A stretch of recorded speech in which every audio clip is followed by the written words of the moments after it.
Well, we missed it. The lava fountains that lit up the sky stopped the day before we landed. It took us 2 days to get from Kentucky to Hawaii. We started at 1 in the morning, dropping Remy off with his sitter, drove to Cincinnati, flew to LA, hey Barbie, and then the next day we flew from LA to Kona. This gave us a good night's sleep and a little bit of time to adjust to the time difference. Did you know that you have to fill out this Department of Agriculture form for the state of Hawaii that says you're not bringing in anything that you're not supposed to? It's an open-air airport, which was amazing. We got to our hotel, which was absolutely beautiful, and our room had a fantastic view.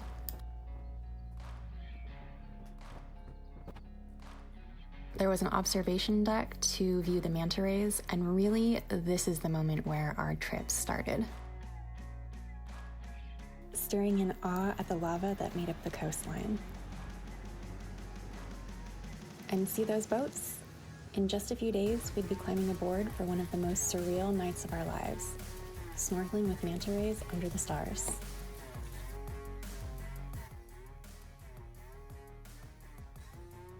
We were up at 3 a.m., groggy, but buzzing with excitement.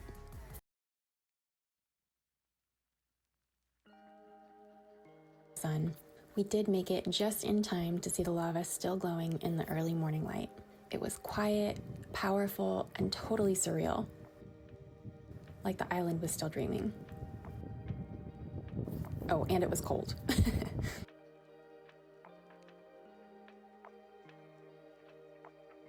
All right, here's the crater.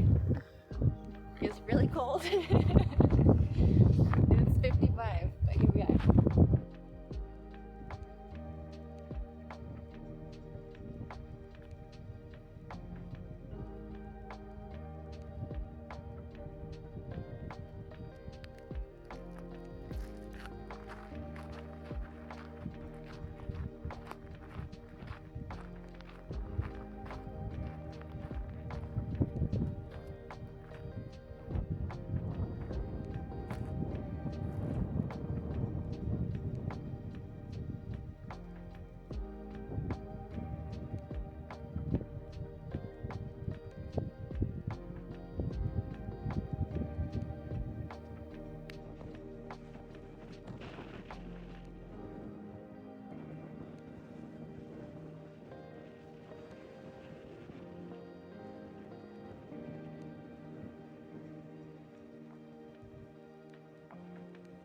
We got breakfast at Volcano House as soon as they opened. Arguably one of the best views for breakfast in the entire world. And just as I sat down to eat, although it's hard to see on camera, a double rainbow appeared.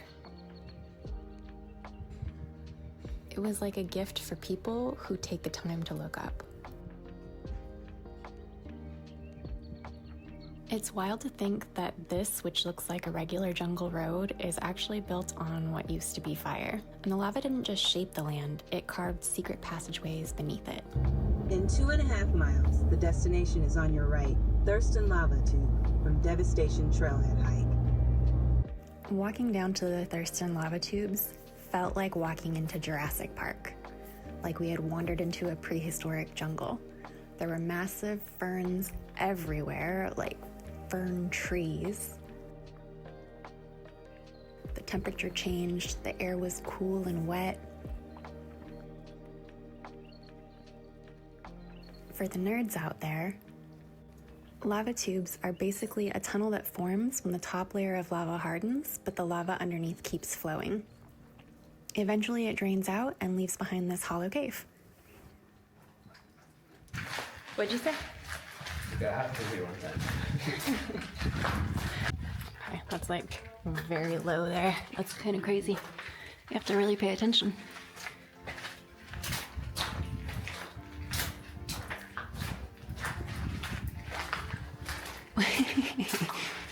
Oh, and then look, just randomly high.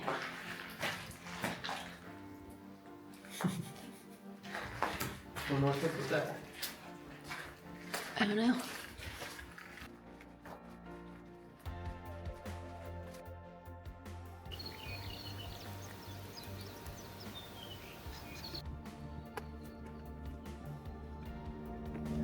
that's the end of it. Now you're out the other side. My God, it's beautiful though, huh? Yeah.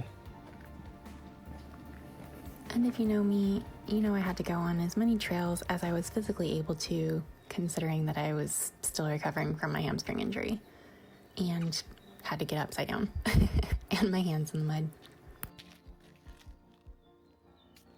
So this is the 1974 lava flow area.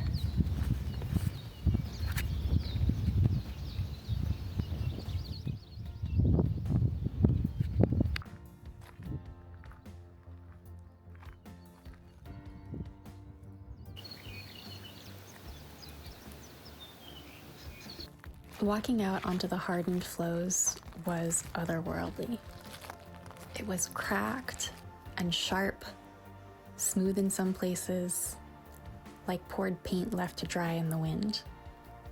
I kept wondering what it felt like when this was all still moving, how fast it hardened, why some places looked like chocolate and others looked like armor. I'm here at the 1976 eruption, and I'm looking around, and as a rock nerd, you're gonna love this. Just look at the different textures and colors. And that Pele hair.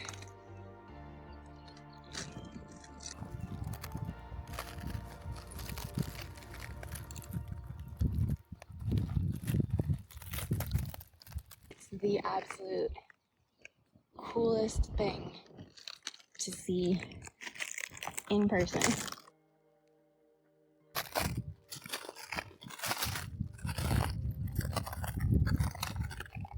like looks like where it was dripping. Up there, you can see the smoke from the current one. Oh yeah, look down in there. That looks like it was hot and dripping and then just cooled mid-drip. I mean, it just looks like it's lava that cooled. I know that's what it is, but it looks like it, you know? It was boiling hot and glowing red and started getting slow. Yeah. Bogged down and stayed this way. It's just wild, wild stuff.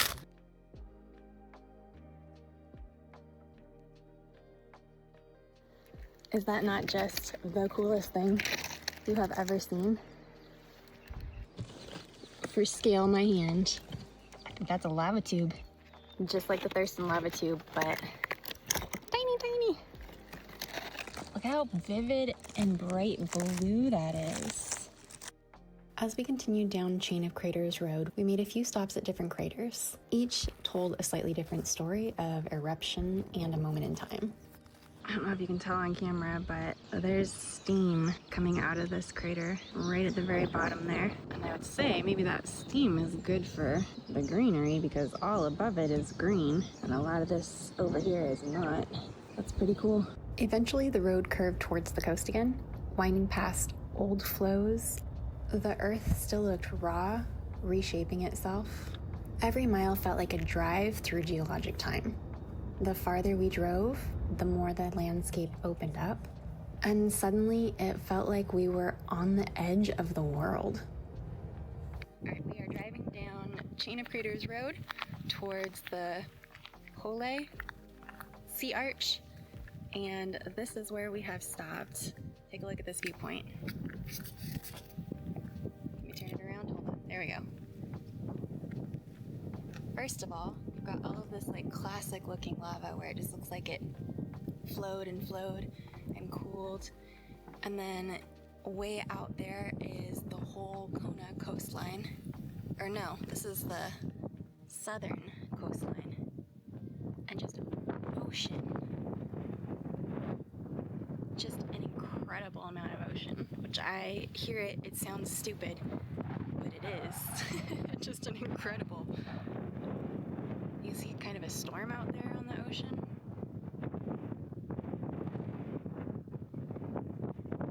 Just never seen anything like this in my life. It's otherworldly.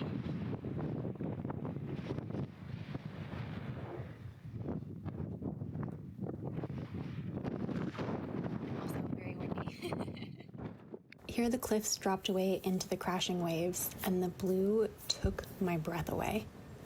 I can't describe it in any other way than to say it looks like the very definition of the first blue to ever exist.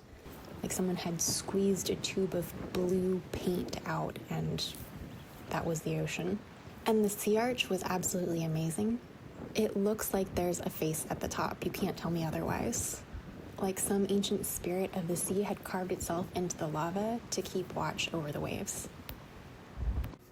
By this point in the day, my hamstring injury was letting me know that it was not healed yet. But I wasn't about to miss this. The Pu'uloa Petroglyphs are more than just markings in stone. It's a place where we get to see history etched into the lava and pay our respect to this beautiful culture.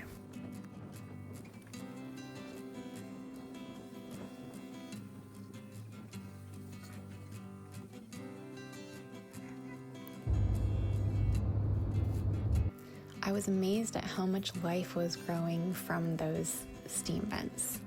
It makes me think about all of the life that we have yet to discover. Life that lives so differently from how we picture life to be. This is the last shot that I took from Volcano National Park. Sitting in a rocking chair and just taking in the last majestic view of this caldera at Kilauea. And while it had already been an amazing and full day, there was one more stop to make on the way home. Punalu'u Black Sand Beach, famous for spotting sea turtles. And it did not disappoint.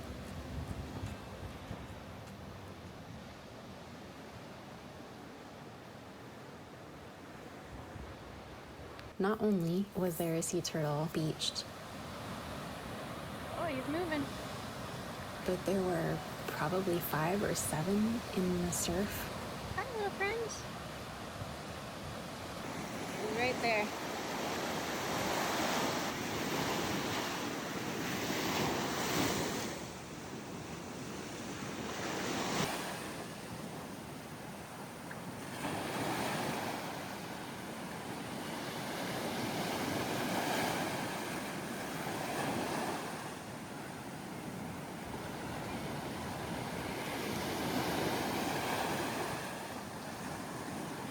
The pictures do not do justice to just how dramatically black this landscape was.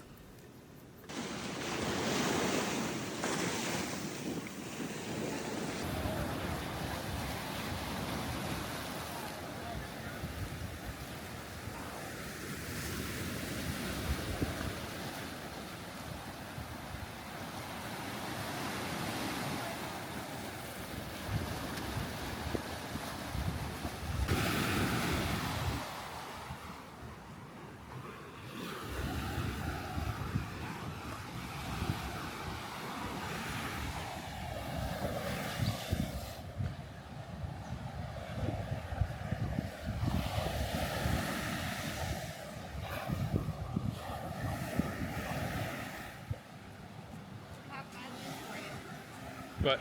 It's cold when you get in. My heart was full from being surrounded by the kind of beauty that you carry with you in your head and your heart forever. I knew that night I'd fall asleep dreaming of lava flows and sea turtles and golden light and ancient land, the most beautiful places I had ever seen. As I left, I felt somewhere between exhaustion and euphoria. We refueled at Rebel Kitchen, where the burgers are locally sourced and unbelievably delicious. Back at the hotel, the coast lit up with golden sunlight yet again. And just outside our window, the stage was being set for an unforgettable luau, which we would be attending in just a few days.